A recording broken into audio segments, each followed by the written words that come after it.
Carl, I was just going to see how hot this mic was. Is that about right?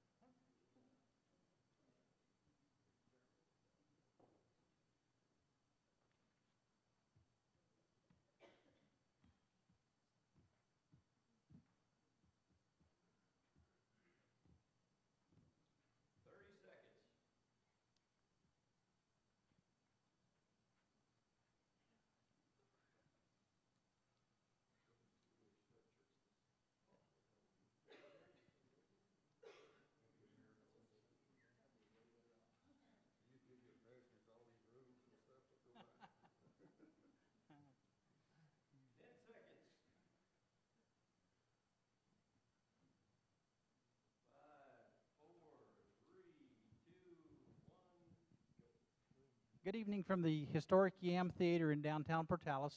We're happy to have you here tonight with us for the 2014 Candidates Forum sponsored by the Roosevelt County Chamber of Commerce. I am Carl Terry, the Executive Director for the Chamber, and we want to also thank tonight the ambassadors who will be serving refreshments during the time here. We also want to recognize the board of our chamber for helping us to get this put together and allowing us to do a candidates forum. We think it's extremely important that we all be informed about the people that are running for our public office here in Roosevelt County, and we certainly appreciate your service and the time and effort you will be spending running for public office, and we hope that tonight is a successful night for you. We also, just a few things that I want to go over. For the public in attendance here, there are restrooms to the back and right as you get out, or headed out. There's also refreshments set up in the concession area, and you can feel free to be considerate of the candidates, but move around if you need to, but be considerate. We'll be taking real quick breaks in between, and if you would like to go back and have refreshments, there's cookies, punch, and stuff back there. Feel free to do that at your convenience. Right now, I'd like to introduce our moderator for the evening, Don Thomas. Thank you, Kendall. Appreciate that. Welcome to the Roosevelt County Candidates Forum. We're so glad that you're here. I want to say a very public thank you to the Portales High School Media Arts Department under the direction of Franklin Smith. You can watch this live online, and you can go to portaleschools.com, and there is a live webcast button over on the left. Click on it. It will give you all the directions to do that, and you can watch all this from wherever you're listening to. Also, we are live on 105.9 KSL Country, part of the Rooney Moon Broadcasting family of stations, broadcasting to you from the high plains of eastern New Mexico, right here in Portales, New Mexico. We appreciate Steve and Duffy and all the staff back at the station keeping us live on the radio. So we want to be timely, and we want to be prompt with all of our timing tonight. We have some ground rules that we have gone over with all of our candidates. They are going to be asked several questions. They're going to have an opportunity for an opening statement, several questions, and a closing statement. We will start with the candidates for county commission. Then we will do the candidates for county assessor. County clerk will be third. The sheriff candidates and the magistrate judge candidates will finish out the evening. We're going to try to be as prompt as we can in all of these formats. We're going to ask everybody to use their mics and listen up, and each candidate is going to have an opportunity to speak for 2 minutes on each question. I'd like to introduce the 5 that are on the stage with us right now in our county commissioners, and we're introducing them left to right. Running in county commission for county commissioner number 4 and District 4 at the left in position number 1, Gene Creighton. Next to him is in county commissioner number 3 is Charles Bennett.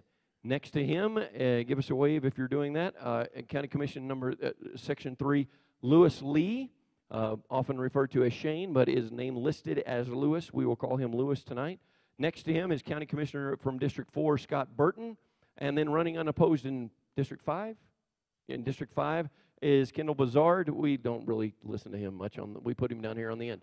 So we're going to start opening statements. Each candidate gets 2 minutes, and we're going to start on the left.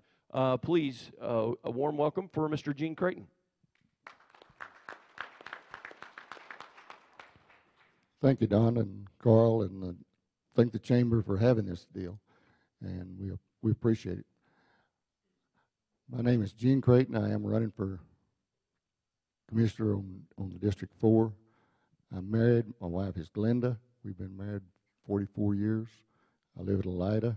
I've lived at Elida my whole life nearly. I was in the Army for 2 years, and I was at Grants for a couple of years when I got out of high school. But other than that, I've been in Elida, this county, the whole time. I have 3 children. A lot of you probably know Garland. He runs the Creighton's Town and Country here in Portales. Waylon, he's middle son. He lives at Santo, Texas, works for EC Cattle Company. And Jorita Creighton, my daughter, is a RN out at Roosevelt General. So maybe a lot of you know them. I've been on the commission before.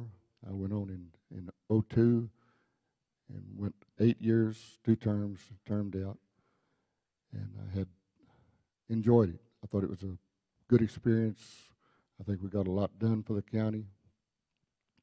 I feel like I've got a lot of things that I'd like to do that I didn't get done. Of course, you know, when you get in this kind of a deal, mostly is money deals, and it's just hard to get the money from a lot of projects. But we've got a lot of roads done, got a lot of things done. I've also, the detention center, we've done a lot of work at the detention center and built it up, and now then they're getting enough inmates from other counties that's helping pay the bills, and we're glad to see that come to pass. Okay, Gene, thank you very much. We'll pass it on down. The next one will be from District Number 3, Charles Bennett. My name is Charles Bennett. I live in Roosevelt County. I live just south of Portales, about 5 miles. In 1986, my wife and I left Roosevelt County and went to Curry County for a little while, and we spent 7 years there. And we decided that Roosevelt County was the place we wanted to raise our family, so we came back here and checked our kids into the door of school. Sorry, Don. We checked our kids into the door of school, and they asked me not to talk a lot about them up front in case it didn't go well. They would rather me not mention them. So I'm getting to run against my neighbor, and he's a great guy. And I looked at the ballot, and it said Lewis Lee, and I thought, I don't even know Lewis Lee. This is Shane Lee, y'all, so don't get confused. But he's been around forever. He's got 2 great daughters, and they babysit my grandchildren, so I know they come from good stock. And Shane and I may poke fun at each other a little bit, but he's a good neighbor. You couldn't ask for a better person to have as an opponent. He told me he wasn't going to talk about me, and I told him I was going to talk about him the whole time. My wife and I chose to come back to Roosevelt County because we like the values that are here. It's a small community. It's a conservative community. And you're going to want to see the differences between Shane and me. And mostly it's a lot like Ronald Reagan and Fritz Mondale. They were kind of questioning Reagan's being too old. And he said, well, I'm not going to exploit your youth or your inexperience. So that's about the nastiest thing I can think of to say to Shane is I don't want to exploit his youth or his inexperience. I hope we have some great questions tonight, a lot of issues I'd like to address. I work with a lot of government entities, and my time's up. Next up, running against Charles in Commission Number 3, Lewis Shane Lee. Thank you. Charles, thanks for the nice words. My name is Lewis Shane Lee, and I'm running for District 3 County Commissioner. I was raised in Floyd, attended all my school at Floyd. After graduating, I moved to Portales, where I attended college for a little while. After going to school for about a year and a half, I decided I'd just soon go to work as to keep going to school. So I had a great opportunity to go to work at Portal Farm Service. While working at Portal Farm Service, I got a chance to meet all the people in the county. It was very, very beneficial. I got to hear many different ideas from many different people. In 1993, I did the smartest thing I could ever do, which was marry my wife, Carla. With some of them, they was her stupidest thing she ever did. But, we have two beautiful daughters, Lindsay and Daylynn Lee. They also attend school at Dora High School. We was at a ball game one night, and I was visiting with our commissioner, Billy Cathy, current commissioner, and I asked him about being a commissioner, and he said he really enjoyed it, and he really liked being able to help the community. And I come home that night, and I asked my wife, I said, what do you think about me running for county commissioner? She kind of chuckled and said, well, I think you do a good job. So I asked some people around if they thought that I'd have a chance. And a lot of them said, yeah, Shane, you need to run. That'd be a good deal. So tonight I'd like to tell everybody I'd like to be your District 3 County Commissioner. Thank you. Thank you, Shane. And running against in District 4 is Scott Burton. One thing I was remiss in describing at the outset is why they're set up this way. This was a random drawing in order, so that actually Gene is running against Scott, and those two in the middle are running against each other, and Kendall is running unopposed. So in District 4, Scott Burton. Yes, thank you. I am Scott Burton. I'm running Roosevelt County Commissioner in District 4. I took the job after Gene Creighton termed out. So I'm a real estate broker and business owner in Roosevelt County. I am married to Tanya Burton for 20 years. We've lived here in Roosevelt County for 16 years. I have two boys, Colin and Tegan, which they both attend Elida High School. The last 3.5 years I've run, and I've enjoyed it. I've learned a tremendous lot. We've done a lot for the county as far as the roads. We've implemented. We've leased our equipment now, which has saved us a tremendous amount of money. We've also helped with the jail. We kind of took that and run with it. We've been able to put new doors in and some other things that we've implemented with them. The gross receipts tax problem we're having is like Gene said, it's very hard to do with the amount of money you get. We want to do things, but it's hard to do that. So we're trying to implement some things. We're fighting real hard against the wildlife department right now with the prairie chicken. That's a really big issue we're having right now. To me, that's a far more problem that we have than our roads, because they're going to come in here and take our private land. So we're really focusing on that. We work well with the other entities, the city, Clovis, the base. We go to countless meetings and try to interact with those people, and I believe we've done a good job with my fellow commissioner here sitting to the left of me. And again, I've enjoyed it for the last 3.5 years, and I would like to enjoy it for 4 more years and try to push Roosevelt County further and keep us going like we are. Thank you. Thank you, Scott. And running unopposed in County Commission District number 5, we're going to let Kendall have an opening statement, and then we're going to excuse him from the questions. Please welcome Kendall Blizzard. Welcome, everyone. Glad everybody came out. It's good to see you. Thanks for your participation. I am Kendall Blizzard. I'm Commissioner in District 5. I am running unopposed, which quite frankly makes me a little suspicious. But no, in all seriousness, it's been an honor to serve the citizens of Roosevelt County. And a great part of this job is getting to meet and work with some incredible people that give a lot of themselves unselfishly to serve each and everybody in this county. And I learned quite a bit in my first term.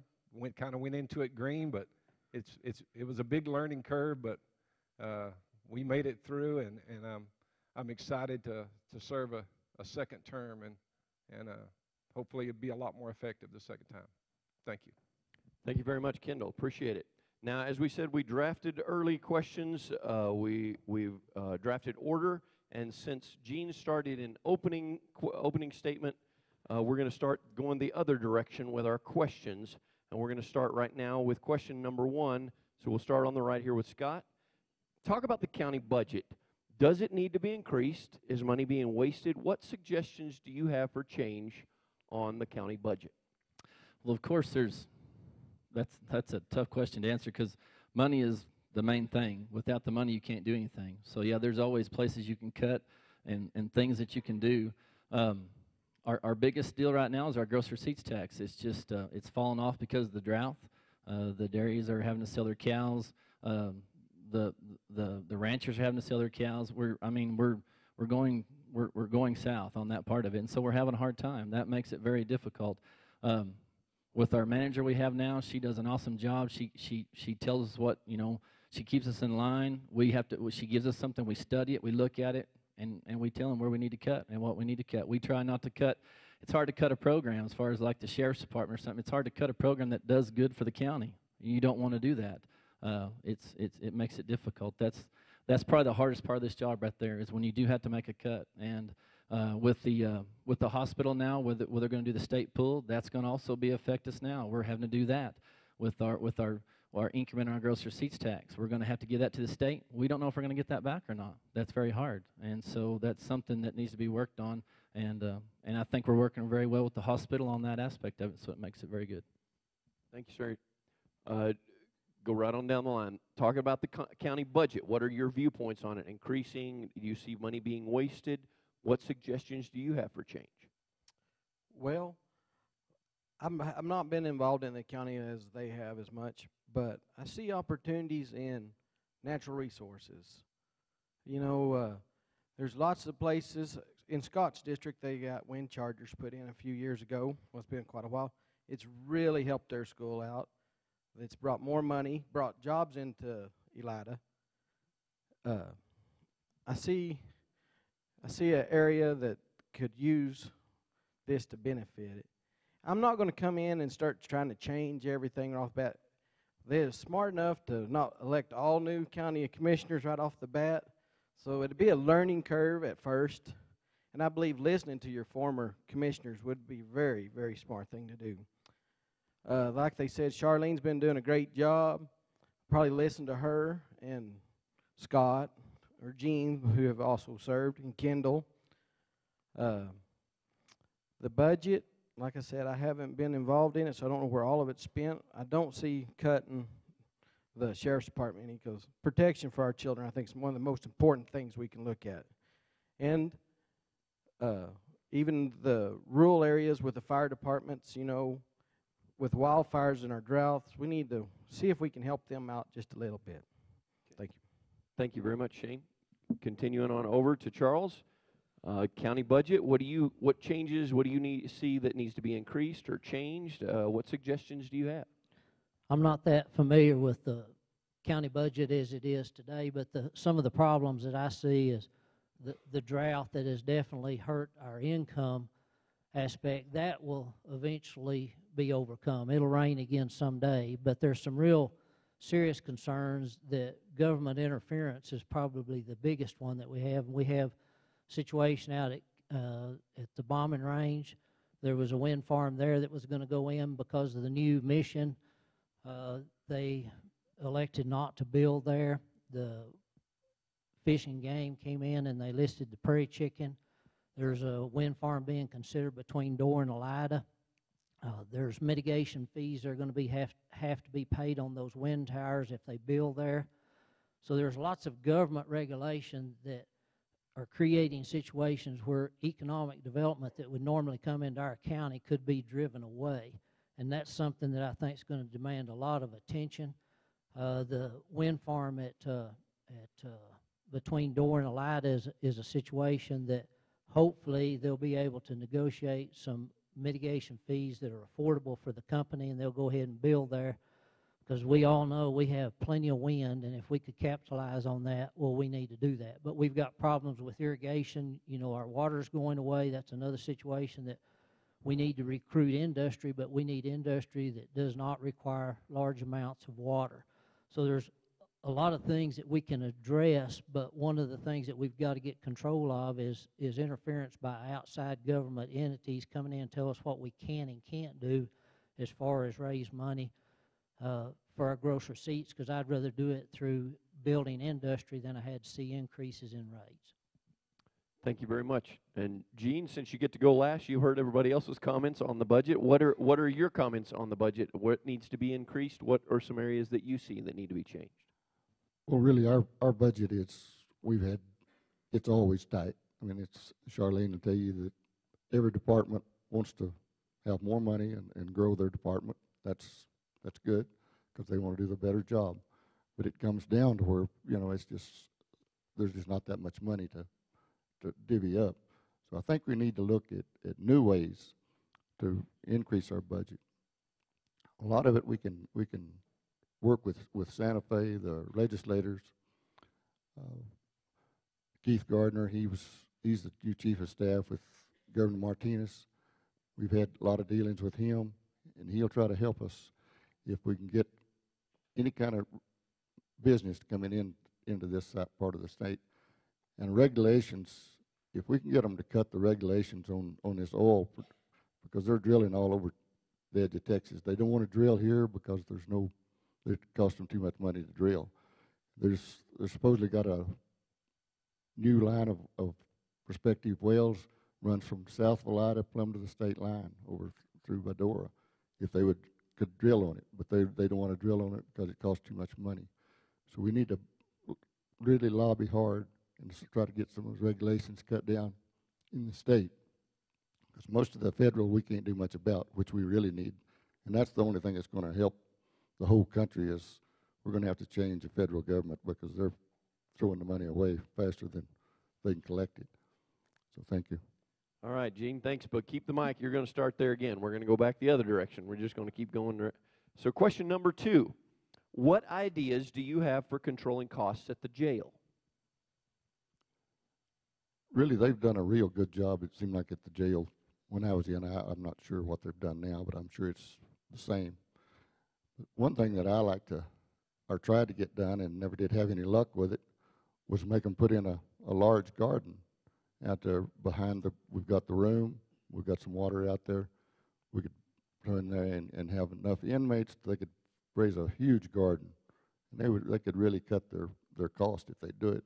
Of course, the judges said that's unusual punishment to make them get out and work. I don't see it that way, but that's something that we could work on. And as far as really increasing out there, it's hard to say. But the more that we can farm out to other counties, because they do pay more than, we make a little off of it. It helps defray the costs of the jail for our inmates. And if we could just get Malin and Hooker to quit arresting so many people, that would, keep them from building up so many out there. But no, they do a great job, and we appreciate what they do. So that's about all. All right, pass it on down there. Charles, what are your ideas about costs at the jail and things that we could do at the jail? Let's evangelize the community, get rid of bad activity, and lease the whole thing out to other counties. No, I'm not familiar enough with the jail to know where they need to add and where they need to subtract. I would hope that we could come up with programs that maybe we could prevent some of the incarceration that we're getting now through some good drug programs. And I don't even know who all's out there, what they're there for. So I feel real ill-equipped to try to tell you what we need to do at the jail. But it's one of those situations that you just have to go in and look at it and see what's there, analyze that deal, and if there's ways to cut it, you cut it. If there's not, you just have to fund that and find places to cut somewhere else. Moving on down to Lewis Shane Lee. What are your ideas for costs and programs at the jail? Well, running my own operation, I know the best person to know where to cut money in my operation is me. So the new sheriff-elect, I think the commissioner should work really close with to find out where he could see a way to cut money.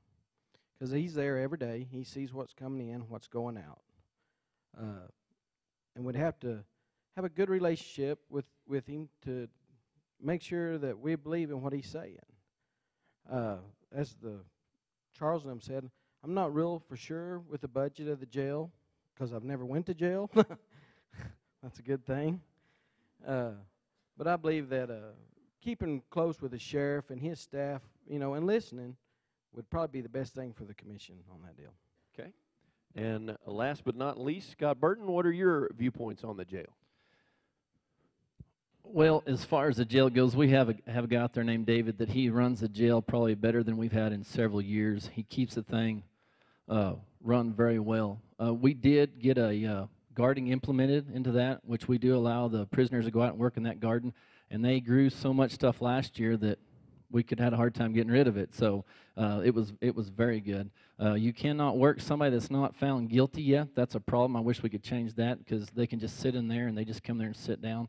It's a catch-22 with the sheriff's department. They do an awesome job and they do fill it up, but we want you to keep doing that. Don't quit it. So, but also we do take in prisoners from other counties, which generates us quite a bit of revenue that he actually pays his own bills. We put in a new set of doors where the prisoners can't actually reach around and unlock them. That's where we was having some trouble with. We was able to do that, and also fund some new bunks where they could not tear them apart. We're slowly progressing with the jail and getting more and more implemented into there with their pretty much a lot of their own funds. The government makes us pay their medical bills. A lot of these guys will go in there and steal something out of Stripes just so that the hooker and them will come arrest them because they have a bad tooth, and that's, we need to work on those things, but that's a higher up level at Santa Fe that we got to go up and fix that kind of problem to try to save money. But we have to do what the law tells us, and that's what we do. And so as far as the jail right now, I feel like the jail is being run very good. I mean, in my ideas. Okay, thank you. We're going to change it up a little bit. Okay. Pass that down to Charles. We're going to start with Charles, and we're going to go Charles, Gene, and then back over to Scott. And Shane, you're going to be the last one on this one. Is that a fair deal? I don't really care. That's what we're going to do. All right. Here's a question. Charles, we'll start with you. What are your views on the listing of the lesser prairie chicken as threatened, and how should the county address this issue? Well, the first issue is it should have never been listed as threatened because the science doesn't support it. It was listed to settle a lawsuit with the U.S. Fish and Wildlife and some environmental groups that had sued them. That's a process that they use continuously. They get reimbursed by the federal government. It's just a scam deal that should never have happened. As far as what should we do to try to resolve it, I think that we need to get the 7 counties down here in the southeast part of the state, and they should join together, which I know guys on each of the commissions from the 7 different counties, and I think that they would be willing to get together and form an alliance that we could go to the state attorney general and demand that he become active. This is not a state issue. It's southeastern New Mexico southeastern New Mexico problem. The state should get behind what our problems are down here, because in effect, when our problems become their problems. But the state needs to get behind these 7 counties down here. There's some lawsuits that have been filed by Kansas and Oklahoma to see if they could resolve some of the issues that are there. But I think it's going to take southeastern New Mexico getting together, form an alliance, and begin to demand that we get some help out of Santa Fe to try to resolve some of the issues. And we don't even know what all the issues are because they have not told us what all they're going to do to us with the listing of the chicken. Okay, let's go over to Gene. Your viewpoints on the lesser prairie chicken and how that's going to affect us. Well, pretty much what Charles is saying. It's kind of a farce. They come out with a whole list of animals that none of really of them was endangered.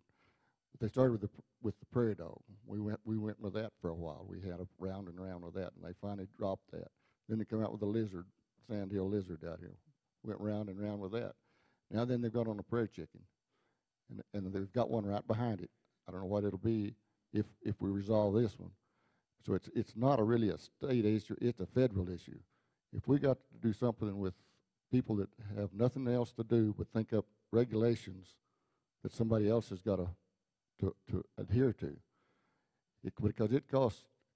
I'm on the board of the REA, and it's going to cost us an enormous amount to put any lines in where you're going to have these prairie chickens. Anything else, you're going to have to put underground lines. It's just a travesty, but it's coming from the feds is where it's coming from. So we need to work with our state and like Charles said, if we get a large group of people, you can put pressure on the feds, just like they did in Nevada. They backed them off where we didn't think they could, but it shows that it can happen. As far as EPA and wildlife and all of them, they're all doing the same thing. EPA is going to kill us with this cap and trade deal. So anyway, I'll let it. Thank you, Gene. If you'd pass it on down here to Scott. The lesser prairie chicken was listed as threatened. How should the county address this issue? Well, the county is addressing this issue. I have to disagree with Gene. It's not a federal issue, it's a state issue, and it starts with the ranchers, to us, to the complete state, because they're going to come in here and list that prairie chicken, and they're going to come in there and take away private land from our landowners that are right here in this state if they do this. We are in the process of putting together every entity in the state that has anything to do with land, chicken, farming, ranching. We are putting them together right now. We've had a meeting yesterday that we're getting the lawyer put together that we are going to go and sue and try to get them to stop doing this and get the lesser prairie chicken taken off. We're in that process. They blackmail us by allowing us to sign the CCUs, telling us that if you sign this, you were okay and you were going to be okay, and then they turn around and they put it on the threatened list anyway. That was something they told us. Everybody did it, from the oil guys to the gas guys to the ranchers, and now they went ahead and put it on the threatened list anyway.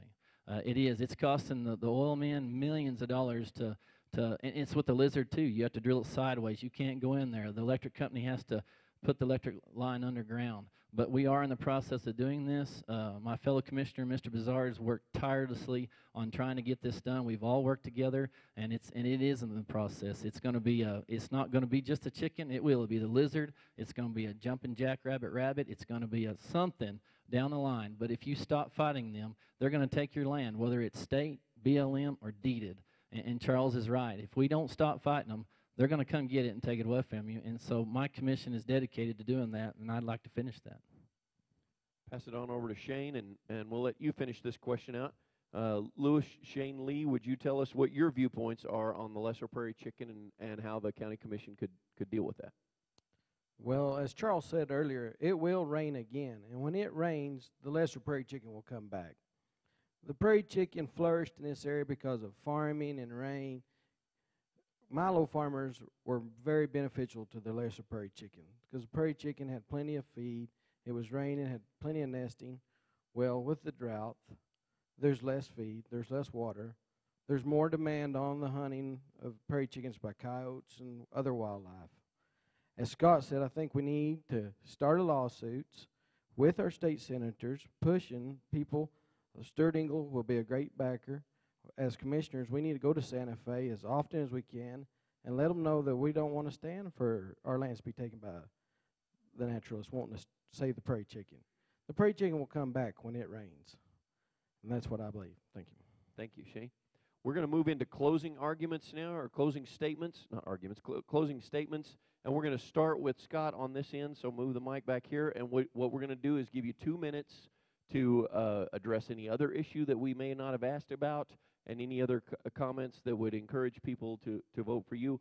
And while I'm doing that, I'm going to encourage our county assessor candidates, Royan Tivis, Kenner Carrasco, and George Beggs to be making their way to the side of the stage over here. So we're going to start with closing comments, and we'll go just this direction. Scott, would you lead us there? Well, thank you for everybody for coming out today and listening to us, and I want to thank everybody for supporting me in the last 3.5 years, and I hope that you support me for the next 4.5 and vote me back in. The questions were very good tonight. They dealt with a lot of the issues that we deal with every commission meeting, every day that we have to get up and do our commissioner's job. Something we have implemented into it is we've went electronic. We've got iPads in there now. We all have email addresses. They send them to us. We don't have a stack of papers in front of us all the time. We went to the Tyler system in the assessor's office. We've updated a lot of things in there that I think has helped us to a great amount. But as far as anything else goes, like I said, the questions were awesome. I tried to answer them questions as best I could. Those are some of the main issues we're having to deal with right now. And the lesser prairie chicken is one of them. The wind farm development we're working really hard between Elida and Dora. We've got a bond set in place for them. And we with the commissioners are in there right now, we're doing a lot. And it's not an easy job. It's not something you just go in there every other week and do. It's every day. And you need somebody there that's going to do that and have the time to do that and have the knowledge to do that. And I've done that for the last 3.5 years, and I want to do it for the next 4.5 years for everybody, and I appreciate your vote. Thank you. Thank you. Then pass it on down to Lewis Shane Lee, running for District 3 County Commissioner. your closing comments. Well, I won't be like Scott. I want to thank everybody for being here tonight. And yes, time is something that needs to be spent as a commissioner. You just can't show up 2 days out of the month. And I've been real fortunate that I've got far enough along in my life that I have a little more free time. My kids are grown. My wife and me we're settled in good. So I'd have no problem going to Santa Fe to discuss the problems in our county or trying to fight for more money for our county. And I just appreciate your vote. Thank you. Thank you. Lewis Shane Lee. Now moving on to the other county commissioner in District 3, Charles Bennett. Your closing comments. Well, I want to thank the Chamber for making this event available for us tonight. Don, thanks for emceeing it. I was educated in Roosevelt County. I went to big town of Causey. I went to school at Eastern New Mexico University, graduated from there. I served on Farm Credit Board out of Roswell. I served on Roosevelt County Hospital Board way back when. I also served on the Fair Board and was chairman of the Fair Board for several years. And the first building, big metal building that was put there was then. The second one that was put there, I played a part in some of the research on that. That's been a great deal. The county has been really forward-looking whenever they've come to try to furnish facilities for us. I've been in real estate business for about 30 years. My job is a professional negotiator, and that's really what you need on these boards like this. I've seen every kind of state and federal agency. I deal with attorneys a lot. I deal with accountants a lot. I know what the rules and the laws are. I served this past year at the request of the county commission on the JLUS committee. I think I proved to the commissioners and Charlene that whenever you ask me to do something, I dedicate the time that it takes to get up to speed, and I will sit in meetings and I can form alliances that we need to get our ideas over and to win what we need done for Roosevelt County in those situations. We do have a lot of government problems that are showing up, and I deal with government agencies on a daily basis, and I think I'd be equipped to handle those situations, and I'd like to serve as your next District 3 County Commissioner. Thank you, Charles Bennett. And last and certainly not least, running in District 4, County Commissioner Gene Creighton. Thank you, and Charles, I'm glad you mentioned the event center. That was one of the jobs that we done that was tremendous. Charlene worked tirelessly on that. The whole several commissioners, we went back and forth. That was just that unit would have cost what would it, $11-12 million, and we got it for about $4 million. And it is a good thing, and it's made our fairgrounds something that we can be proud of it and will work. But let's talk back to I don't think our problems is a state. Our problems is coming from federal, most of them. Now, we have some state regulations that we need to get rid of, like on the oil deal. But most of our federal deals, just like on the REA, your electricity bill, if they get this cap and trade pushed through, is going to go out of sight. They're going to cut these coal plants down. We can't even make enough electricity the way it is now. The only way they could do it would be put in nuclear, and nobody wants nuclear. But if we cut all these coal plants, you're going to have brownouts, blackouts, everything else. So we're going to have to work to stop that kind of thing. Besides the wildlife, stopping their endangered deals, because that's just something that they've come up with that they're pushing, and we'll just have to live with it. But we don't have to fight them from now on the way it looks. But what we need is going to be a change, and if we can get our Senate changed here in November, and then change our major office in 2016, I think we can get a lot of these regulations done away with, because they've got regulations that's killing everything. So anyway, I appreciate it. Thank you. Gene, thank you very Appreciate much. your vote. Once again, I want to introduce all of these current candidates. Give us a wave as we go through on the screen on left to right. Running in District 3, running in District 4, Gene Creighton. Running in District 3, Charles Bennett. Running in District 3, Lewis Shane Lee. And running in District 4, Scott Burton. Also, as we said at the beginning, Kendall Bazar is running unopposed in District 5. These are your candidates for County Commissioner. Please give them a warm round of applause. Thank you guys for serving.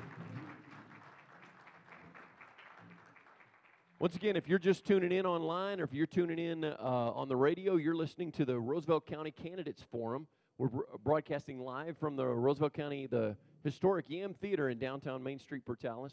We're online, 105.9 KSL Country, part of the Rooney Moon Broadcasting family of stations, and they are doing a great job keeping us live on there. And our PHS Media Arts group is carrying this live online. If you're listening on the radio and you want to watch this live, go to portaleschools.com. There is a live webcast button down on the left, and you can log on there, push that button, and